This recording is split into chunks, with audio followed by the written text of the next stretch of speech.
For what purpose does the gentleman from Virginia rise?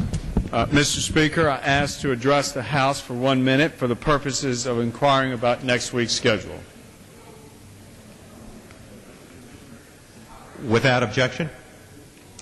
Thank the Speaker, and I yield to the gentleman from Maryland, the Majority Leader, for the purposes of announcing next week's schedule. I thank my friend for yielding. Mr. Speaker, on Monday the House will meet at 10:30 a.m. for morning hour debate and 12 p.m. for legislative business, with votes postponed until 6:30 p.m. On Tuesday, the House will meet at 9 a.m. for morning hour debate and 10 a.m. for legislative business. On Wednesday and Thursday, the House will meet at 10 a.m. for legislative business. On Friday, the House will meet at 9 a.m. For legislative business. We will consider several bills under suspension of the rules, the complete list of which will be announced by the close of business today. In addition, Mr. Speaker, we will consider further action on H.R. 3326, the Department of Defense Appropriations Act of 2010. I thank the gentleman. And, Mr. Speaker, I'd like to ask the gentleman about the schedule for the rest of this year. Obviously, many members are asking the question as to when we will be able to return to our districts. Many have plans for the Christmas holiday. So I would ask the gentleman, does he expect the House to adjourn for the year by Friday next week, December 18th? And I yield. I thank the gentleman for yielding. That is my hope. It may not be my expectation. It is my hope, and it is my plan. But obviously, as the gentleman well knows, having been in this position in the past, that is somewhat contingent upon what our colleagues in the other body do. But it is my intention, and I have announced that December 18th is the last day on which we are planning to meet. I very much want members to be able to be home Christmas week. I do want to, as the gentleman knows as well as I do, that is dependent upon what our colleagues across the Capitol do. Clearly, we have now passed most of our appropriation bills except for the defense bill, so that we've funded most of government. The Senate still has to enact, of course, the omnibus that we sent to them 2 days ago, which has 6 of the appropriation bills in. 1 remains, so that if they pass that, 11 out of the 12 would have been passed. But obviously, we want to make sure that we pass our defense bill as well. I yield back. I thank the gentleman. Mr. Speaker, the gentleman speaks a lot about the appropriations factor, and I assume that means when we would actually bring up the defense appropriations bill. But specifically, Mr. Speaker, I'd ask the gentleman whether it is his hope that we will be considering health care in this House, or whether we could expect that to fall off and into next year, and I yield. I thank the gentleman for yielding. As is true of almost all pieces of legislation that are pending, that will depend upon Senate action. And until such time as we know what the Senate's going to do, it's almost impossible for me to say with any clarity and assurance that we are going to be able to take up health care or any other pieces of legislation, because obviously the Senate action will be essential for that to happen. Again, with respect to the defense appropriation bill, it is essential that we pass that bill. It's essential that we pass the debt limits. It's essential that we extend, in my opinion, unemployment insurance and COBRA. It's essential that we extend the Patriot Act for at least 90 days while the legislative committees are trying to complete that, so that there are a number of things clearly that I think it's necessary for us to do because of time limits. But as my friend knows, health care does not have a time limit, and it will depend upon what action the Senate takes and when it takes it. I thank the gentleman, Mr. Speaker, and would ask about the Speaker's planned Codell to Copenhagen. I'm aware, I think correctly, that there are about 30 members that will be going with the Speaker to Copenhagen, scheduled to depart Wednesday evening next week, and would like to ask whether that will impact our schedule for work next week, or does he expect that we will be in for 5 days with the Speaker and the Codell gone? And I yield. Well, I don't know that the Speaker and the Codell are going to be gone if, in fact, we have business to do. I think you're probably scheduled to be on that, Codell. I know I am. But we're going to be here working if we have work to do to complete our business. And I'll be here. The fact is, as you know, the Copenhagen conference ends, I think, on the 19th and maybe the 18th, but the 18th and 19th. And the Speaker had contemplated taking a delegation to that conference, which we think is extraordinarily important. But that will be contingent upon what our schedule looks like for the 17th and 18th and what we've done and accomplished by the evening of the 16th. I thank the gentleman. The gentleman did, Mr. Speaker, mention that one of the things that needs to be addressed is the debt limit. And I believe, if I heard correctly, the gentleman said that he felt we needed to do that prior to year's end. That's created a lot of concern. A lot of reports in the press have indicated that perhaps the administration is looking for ways that we could avoid doing that. Obviously, given the size of the expected increase of the debt limit to nearly $2 trillion, you know, a lot of Americans are wondering how in the world that we keep spending money we don't have. So I'd ask again, does the gentleman believe that that comes to the floor next week? And I yield. I thank the gentleman for yielding. I think to the extent that the Americans are considering that, they were considering that in the bulk of this decade, I would say, where we were spending money that we didn't have on a regular basis at very high levels, which is why we went from the $5.6 trillion surplus to the $10 trillion deficit. Having said that, we have passed a debt extension, as the gentleman knows. And that debt extension is in the control of the United States Senate. They can take that off the table and pass that debt extension. So while it needs to be passed, we have done our work here. The Senate has that debt extension. I can't imagine there are any of us who don't want the United States of America, as we would expect of all of ourselves and of others, to pay its debts that it has incurred.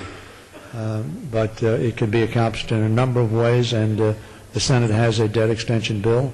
And if we don't act further on that, they can take that up off the floor or the desk and pass it. And that is one option available. The other option the gentleman refers to is doing a new debt extension at a larger number, but that decision has not yet been made. But I want to emphasize the Senate has on its desk a debt extension that will ensure that the United States of America pays the bills that it has incurred.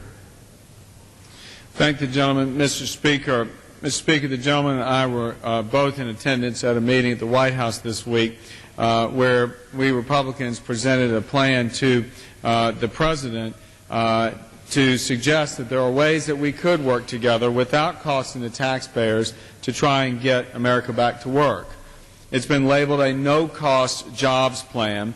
And as the gentleman knows, Mr. Speaker, I had suggested last week that perhaps we could work on some of those measures together. I know that the gentleman just told us, Mr. Speaker, that we may be able to expect certain things like COBRA, UI extension, and others that he believes, I imagine, would be part of a stimulus effort, and would wonder whether we could expect any of the items that we presented as Republicans to the majority. We could expect any of the items that we presented in that no-cost jobs plan to also be a part of perhaps what may come to the floor next week. And I yield. I thank the gentleman for yielding. First of all, let me say, with respect to COBRA and unemployment insurance, I wouldn't call that a stimulus plan. I would call it a tourniquet plan to try to stop the bleeding of some people who have been badly damaged by the extraordinary depths to which this economy fell starting in December of 2007, leading to unemployment in the last year of in the last month of the last administration of 741,000 people. Jobs lost. As the gentleman knows, this past month we had only 11,000 jobs lost. That's significant progress, but not success until we get into creating jobs.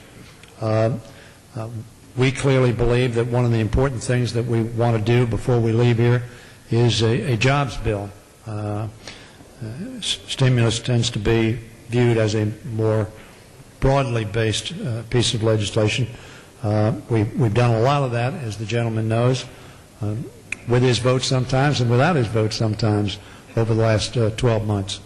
The fact is that we want to address trying to create more jobs, get our economy going, make lending available for small businesses, expand our infrastructure, which is a direct not only creation of jobs, but addressing infrastructure, roads, bridges, highways, as well as sewer and water systems critical to our economy, critical to the health and welfare of our people.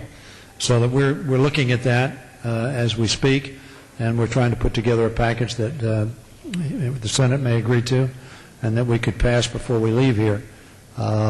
With respect to the no-cost jobs proposal, as I said at the White House with you, I would be glad and look forward to discussing that with you. We can discuss it further this afternoon, some of the proposal you have. I will tell you, though, my friend, I have found very few things in life which are free. If we're going to create jobs, we're going to expand our economy, to pretend to the American public it's free, just as your tax cuts were not for free. Not any tax cuts are not for free. It sounds like it, but there are consequences. And we believe that, for instance, the TARP funds that your motion to recommit sought to eliminate were essentially, while targeted at the time, really were for the purpose, and you and I both voted for them when they were adopted initially, they were for the purpose of trying to bring our economy from the depths to which it had fallen, preclude it from falling off the cliff, and bring our economy back. I would suggest to you that one of the reasons we don't want to see those funds eliminated after they've helped the banks, we want to use some of those funds to help Main Street, small business, and job creation. With respect to jobs, we are very focused on jobs. We look forward to working with you on that effort and your side of the aisle on suggestions that you have. And if we can reach consensus, I think the American people will be very pleased. Well, Mr. Speaker, I would respond to the gentleman and say that I was, first of all, heartened by the fact that when we did come into the meeting with the President of the White House, that he actually had a copy already of our Republican no-cost jobs plan. And I took that as a positive sign that perhaps we could actually work together in doing some things that don't cost anything. And, you know, I would say to the gentleman his comment that nothing is for free. There are some things that we could do together that don't cost anything that will, I think, produce jobs, and most people agree they could produce jobs. And some of those being, and we told the President we would respond, and I would share with the gentleman. Also, there are a host of rules and regulations being promulgated by this administration and its agencies that frankly harm job creation. Those are the kinds of things we could stop right now if we are going to put jobs first and make sure we do everything we can to get Americans back to work. As for the TARP funds themselves, Mr. Speaker, my recollection, we voted for that authorization of money in order to stave off a collapse in our capital markets. Most were in agreement that we were on the edge of an abyss and something needed to be done. And so we took the action. Within the prescription of that statute was the definition or perhaps the mission of those funds. Those funds were there to make sure our capital markets didn't collapse.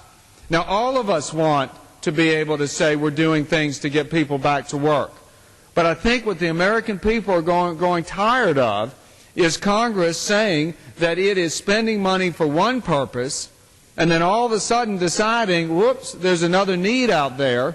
Let me then go, when we get this back into the Treasury, spend it somewhere else. So, Mr. Speaker, the reason why our MTR was crafted the way it was because we feel very strongly in the emergency nature of the TARP program, and that in the statute we call for the return of those monies to the general fund, essentially to the taxpayers, and not to go and spend the money again because it's borrowed in the first place. So I'd say to the gentleman, we look forward to doing some things that don't cost anything to create jobs. Some of the discussion at the White House centered on trade. We know we have 3 pending free trade agreements. If I recall correctly, the President indicated his support for those agreements, because all of us know those agreements will increase exports from this country. I believe, if I'm correct, that the leader himself, the gentleman from Maryland, did say, Mr. Speaker, that he would like to see those exports increased and perhaps those bills taken care of. You know what, Mr. Speaker, if we're serious about it, why don't we do that next week? We can leave before the Christmas holiday, and most people would say by passing those bills, we could be on the path to creating 250,000 new jobs in this country. And I yield. I thank the gentleman for yielding. Very frankly, he says most people believe that. The polls don't reflect that. A lot of members on both sides don't believe that, and that's why these bills are controversial on your side and on my side. I think longer term that is the fact. We have people, however, who are having a challenge feeding their families, keeping their homes, paying their bills right now, as we speak. It's not for free for them. They need help. On our side of the aisle, we think we need to give them help. Yes, we gave help to the banks. Yes, it stabilized them. I voted for that. You voted for that. I think it was the right thing to do. Those monies, however, were to stabilize the economy. Now, they were targeted on banks, which were the immediate problem. There are an awful lot of my constituents and a lot of people around the country say, hey, you can help the banks, but guess what? I'm not there. My family's not there. My small business is not there. I need help. Our proposition under those circumstances is, yes, the good news is we didn't have to use all the money that President Bush asked for. President Bush used about half of it before he left. President Obama's used about half of it for the purposes intended. We also used some of it, as you know, for General Motors. That wasn't in the bill, but President Bush decided that those funds ought to be used for that purpose, and Chrysler as well, to stabilize the automobile industry. Now, I will tell my friend with respect to our discussions at the White House, and I understand we have a difference of agreement. We differ fundamentally on how to get this economy moving. Your party voted to a person against the economic package that we had in '93. And we voted pretty much to person, not unanimously, against your plan. I think the plan in the '90 worked, and I think the plan in 2001 and 2003 didn't work. And I think statistically that is irrefutable. And we fell in, as a result of the plan that you supported, into the worst recession we've had in 3/4 of a century. What we're saying is that we need to take some of that money. We need to make sure that Main Street, small business, bank lending to small business so they can stay in business and create jobs, is a good use of those funds, because we're not done yet. Your leader, Mr. Boehner, said on this floor it was over. Recession's over. I think what he meant was, correctly, that the economists say essentially we have bottomed out and we're coming up. I suggest to you we bottomed out because we not only passed a bill that you and I voted for, but we passed a bill that you didn't vote for, and that's the Recovery and Reinvestment Act. Since that time, we've created 600 to 1.4 million jobs, according to CBO. The GDP, for the first time since the third quarter of 2008, has grown. Actually, 2007 has grown. Where it was in the last quarter of the last administration, a 6.4% decrease. It grew 2.8%. That's almost a 9-point turnaround, a little over a 9-point turnaround. That's good news for the economy, but there are a lot of people still struggling. And so, yes, we believe that we need to have a jobs bill, and we think it's appropriate to address the funds that we've already authorized, not new funds, that we've already authorized to try to bring this economy back, to not just look at it globally, but to look at individuals who are hurting. We want to apply those funds to those folks who are hurting and try to keep them in their homes, get them a job, and get their families more stable. Mr. Speaker, I appreciate the gentleman's recognizing that there are differences, absolutely, on how we believe that we can work on getting this economy going again. I do believe that we have some similarities, which is why we posed the no-cost jobs plan. So I'd ask the gentleman again, are we going to see the 3 trade bills come to the floor? Because in my estimation, I believe at least one, if not all of the bills, can garner a majority of the votes on this floor, something we could do next week, leaving town saying we're committed to job creation. Are we going to see those bills, Mr. Speaker, and I yield? I thank the gentleman. I'm going to give him the answer he knows is absolutely crystal clear. The answer to that is no. The bills are not ready to come to the floor. They need to come out of the Ways and Means Committee. As you know, they're not reported out of the Ways and Means Committee, and we're not going to bring them to the floor tomorrow.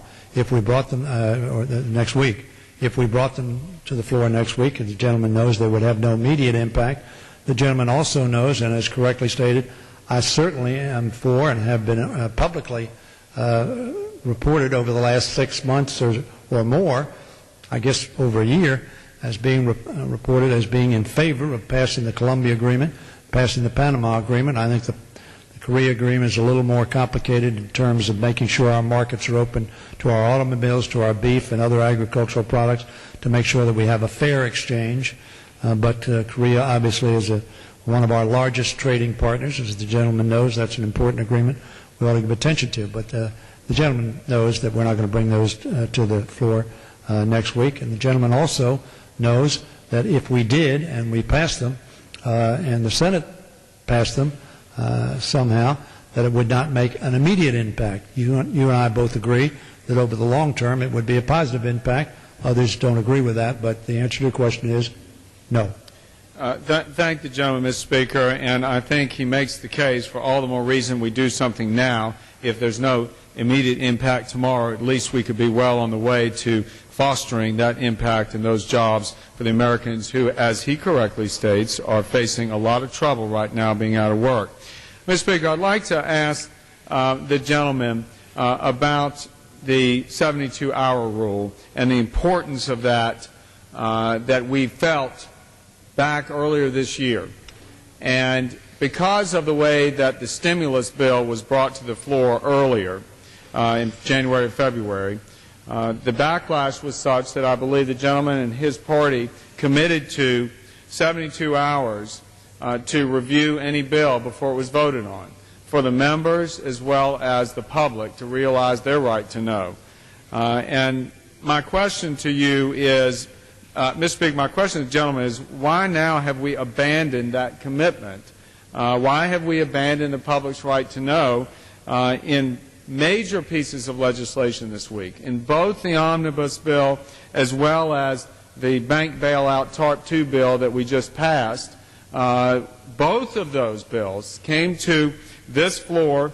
The House voted on it on the example of the omnibus, and within 24 hours, not 72, and in the example of what we consider to be an extension of TARP and a bank bailout bill, there was a 249-page manager's amendment that was made available 8 a.m. yesterday, and that very same manager's amendment was voted on at 8:54 p.m. last night.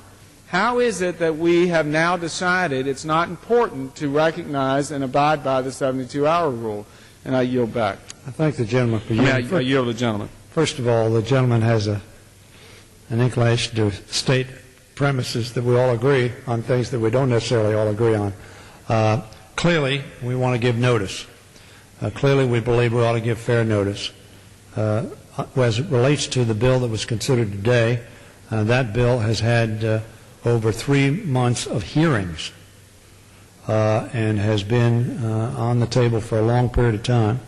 The gentleman is correct that the final bill, and the manager's amendment, did not have 72 hours, but almost all the components within it have been known to everybody as proposals that were on the table, either in committee or subsequent to committee markup for some period of time.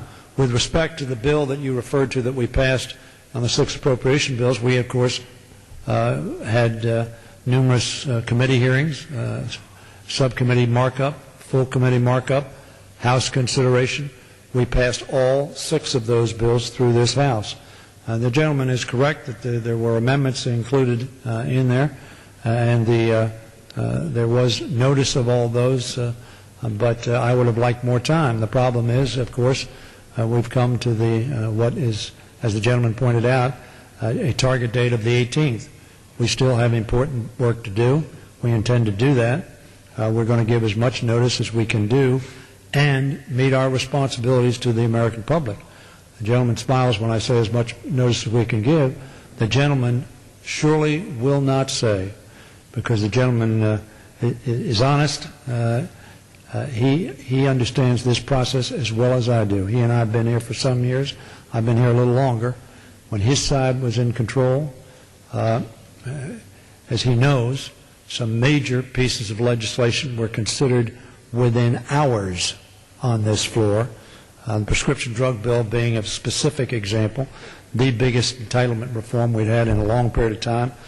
You reported it at some hour in the a.m., 12 or 1 o'clock a.m., and reported it on the floor a little after 9 a.m., and we considered the bill that afternoon and passed it that day or early the next day.